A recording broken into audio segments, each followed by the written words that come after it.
Oh.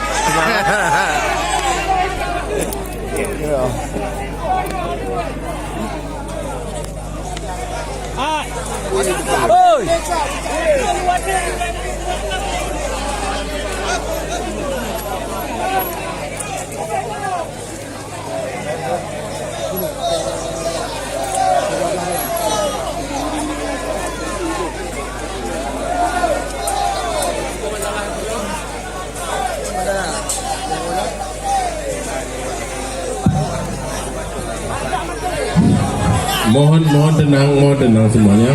Mohon tenang.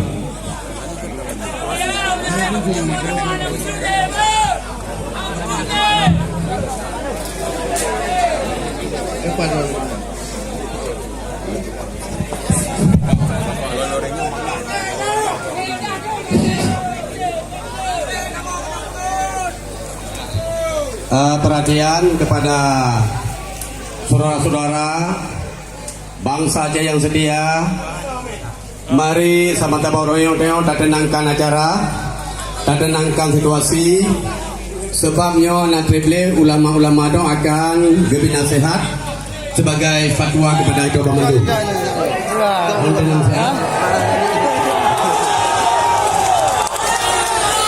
Saudara-saudara alum.